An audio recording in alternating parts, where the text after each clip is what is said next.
Devido a empréstimos feitos durante os governos petistas de Lula e Dilma, a dívida de Cuba e da Venezuela com o BNDES já atinge a marca de 3 bilhões e meio de reais.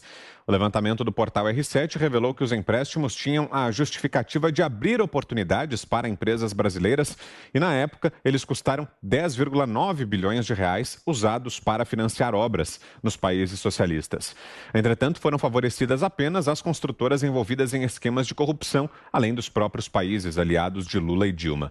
De acordo com a publicação, o programa foi criado em 1998, mas 88% dos valores foram pagos entre 2007 e 2015. Ao todo, foram financiadas obras em 15 países, sendo Cuba o país que recebeu maior prazo para o pagamento, 25 anos, na obra do Porto de Mariel. Já a Venezuela recebeu a menor taxa de juros, apenas 1,2%. José Maria Trindade, impressionante, hein, Zé, esses números aqui, 3 bilhões e meio de reais em dívidas. Será que um dia a gente ainda vai ver a cor desse dinheiro todo, Zé? Agora presta atenção no nome, Banco Nacional do Desenvolvimento Social. É um banco com juros subsidiados, sim, juros menores, né? Mas que tem um objetivo, fomentar a indústria nacional, fomentar o comércio nacional.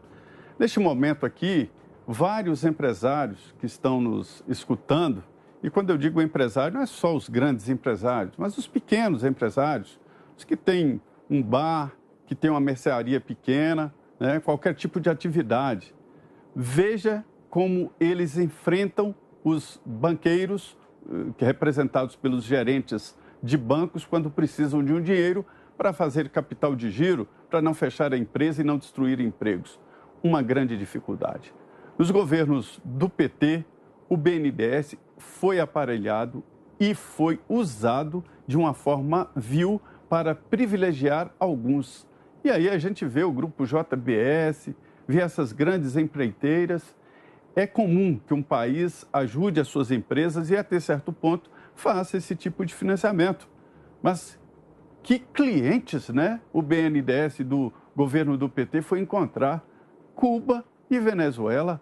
Aí, meu amigo, é comprar avião sem gasolina no ar, né? E isso é escândalo. O que eu vejo de dificuldade no Brasil e a dificuldade legal é que processos assim, geralmente, eles acabam no BNDES, quer dizer, o BNDES que tem que ir atrás do dinheiro. Não, quem tem que ir atrás é quem assinou, o diretor do BNDES naquela época, né? Quem assinou e os donos das empresas. Mas não, o prejuízo vai... Que isso é prejuízo. Isso já pode ser contabilizado como prejuízo. Cuba não vai pagar, Venezuela não vai pagar. E o povo é que vai pagar, porque o BNDES é do povo. Veja bem, isso é muito dinheiro, esse dinheiro aplicado na base da economia promoveria milagres no Brasil. E esses milagres foram dispensados. Agora, isso não é nada, como costuma dizer aqui o Fiuza, que eu gosto demais dessa ideia, não é essa história de, para a esquerda, para socialista, não, é para bandidos. Tem bandido de tudo quanto é lado. Aí fica, olha, o social, não é social, é bandido. Esse dinheiro foi para ser roubado pelas empresas e de volta para partidos políticos aqui. Vamos colocar os devidos pingos nos is e usar as palavras certas. Não tem nada de social, não tem nada de esquerda, não. Isso aí é bandidagem, isso aí é roubo. Nada de ajudar Cuba. Foi ajudar a campanha aqui no Brasil, o dinheiro voltou. Agora são 7h13. Cristina Grêmio, 3 minutos para você, Cris. É dinheiro brasileiro que saiu para políticos comunistas que não são apoiados pela maioria dos brasileiros. É uma parcela ínfima da população brasileira que vota em partido comunista, que nem deveria existir, né? Aqui no Brasil, devia ser proibido isso, mas infelizmente ainda existe. Então, dinheiro brasileiro que foi para governos comunistas que judiam da sua população, que também não terminaram, em alguns casos, as obras. Então, as obras não reverteram nem para a população. A gente podia pensar com esse pensamento altruísta, né? Ao menos vai ajudar um povo irmão. Não. São povos que são massacrados pelos seus governantes. A gente está vendo o que a Covid está fazendo com os venezuelanos e com os cubanos. Cuba está numa crise horrorosa.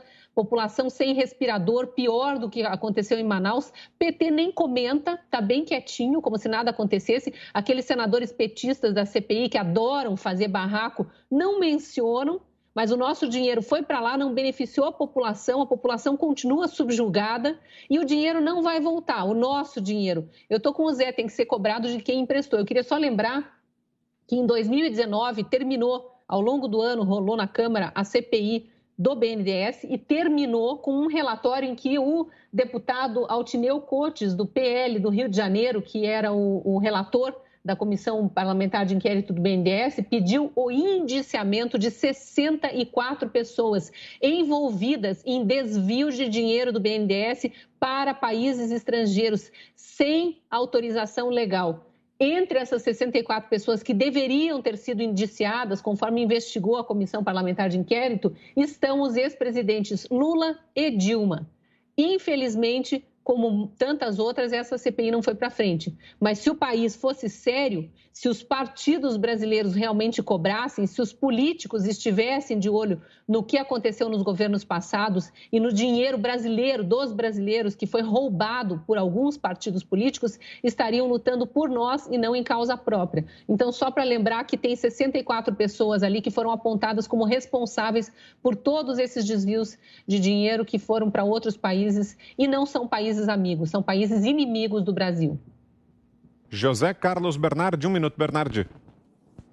Vamos lá, um cafezinho, dá tempo de um cafezinho, né? Olha, o que nós temos aí, nós temos um crime. Isso é um crime. Pegar o dinheiro do nosso povo, o dinheiro suado do brasileiro e jogar para outros países. E olha, o presidente Bolsonaro até comentou hoje de manhã em Santa Catarina, dizendo que quem foi o fiador foi o Tesouro Nacional. Ou seja, é um dinheiro emprestado a fundo perdido.